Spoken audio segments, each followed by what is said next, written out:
नमस्कार मित्रों, सत्यार्थी चैनल पर आप सभी का स्वागत है। मित्रों, पुरातन काल में कई ऐसे दुराचारी राक्षस थे जिन्होंने जबरदस्तियां जानबूझकर किसी न किसी स्त्री के साथ नजदीकियां बनाई। लेकिन क्या आपको पता है, कई देवता भी इस लिस्ट में शामिल हैं। पर सोचने वाली बात यह है कि ऐसा नीच काम किस देवता ने किया होगा।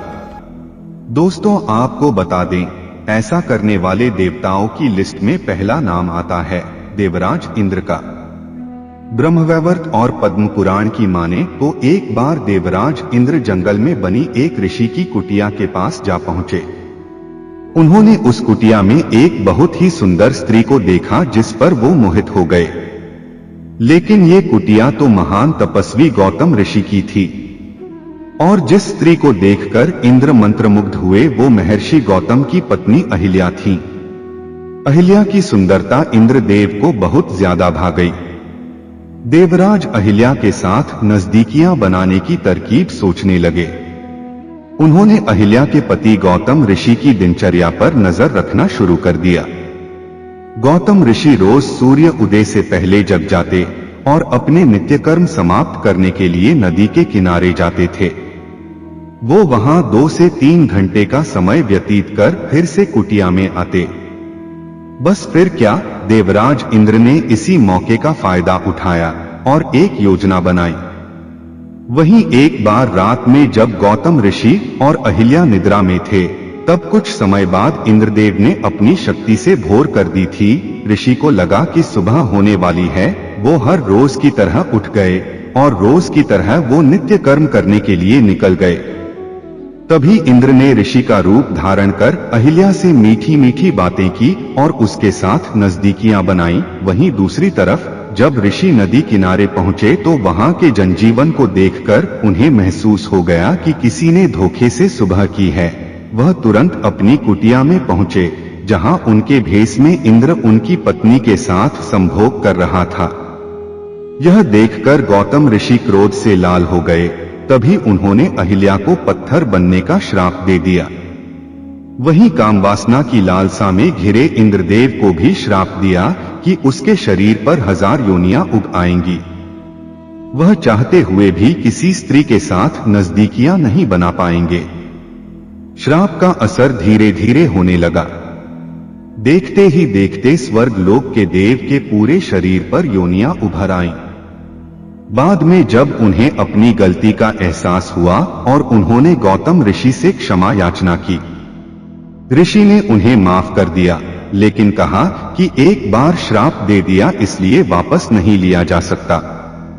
इसके साथ ही उन्होंने कहा कि आपके शरीर पर उभरी ये योनियां आंखों में बदल जाएंगी।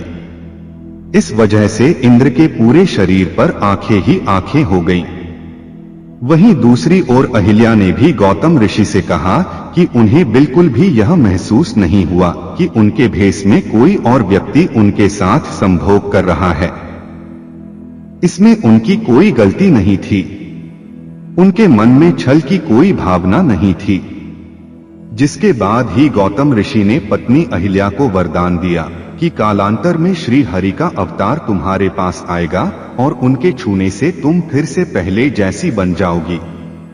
कई सालों बाद त्रेतायुग में प्रभु श्री राम ने विष्णु के 7वें अवतार के रूप में धरती पर जन्म लिया और उन्होंने ही बाद में अहिल्या को छूकर उन्हें श्राप से मुक्त किया। वहीं दूसरे देव जिन्होंने स्त्री का बलात्कार किया वो हैं चंद्रदेव। चांद को लेकर कई पौराणिक कथाएं हैं। एक बेहद प्रचलित पौराणिक मान्यता की माने तो चंद्रदेव, जिसका रिश्ता देवों के गुरु बृहस्पति की पत्नी से जुड़ा है, कहते हैं बृहस्पति से शिक्षा लेने के बाद चंद्रमा ने एक ऐसा अपराध कर दिया जिससे देवगुरु का क्रोध चरम सीमा पर पहुंच गया। ऐसी पौराणिक मान्यता है कि चंद्रमा ने बृहस्पति की पत्नी तारा का अपहरण कर लिया था। चंद्रमा ने तारा से विवाह कर लिया, जिससे बुध ग्रह का जन्म हुआ। इस विवाद के बाद बृहस्पति और चंद्रमा में भीषण युद्ध हुआ। उस युद्ध में बृहस्पति ने चंद्रमा को पराजित कर दिया। कहते हैं उसके बाद चंद्रमा को बृहस्पति की पत्नी तारा को वापस करना पड़ा। वहीं एक और कथा की माने तो देवगुरु बृहस्पति से चंद्रमा शिक्षा ग्रहण कर रहे थे, तभी उनकी पत्नी तारा चंद्रमा की सुंदरता पर मोहित होकर उनसे प्रेम करने लगी। चंद्रमा भी तारा पर मुग्ध हो गए, दोनों में प्रेम हो गया और तारा चंद्रमा के साथ ही रहने चली गई। बृहस्पति इससे बहुत नाराज हुए। उन्होंने चंद्रमा से अपनी पत्नी लौटाने को कहा, लेकिन न तो चंद्रमा तारा को लौटाने को राजी था और न ही तारा वापस जाना चाहती थी। इसी बात पर बृहस्पति और उनके शिष्य चंद्र के बीच युद्ध शुरू हो गया। दैत्यों के गुरु शुक्राचार्य और बृहस्पति में पहले से ही बैर था, इसलिए शुक्र चंद्रमा के साथ हो गए। बलि चंद्रमा के ससुर थे, वह भी चंद्रमा की मदद के लिए आ गए। असुरों का चंद्रमा के साथ हो जाने से देवताओं ने युद्ध में बृहस्पति का साथ दिया। गुरु शिष्य के बीच शुरू हुए झगड़े ने महासंग्राम का रूप ले लिया। बृहस्पति के पिता अंगिरस शिवजी के विद्या गुरु थे। वह अपने गुरुपुत्र के पक्ष में युद्ध के लिए गणों के साथ आ गए।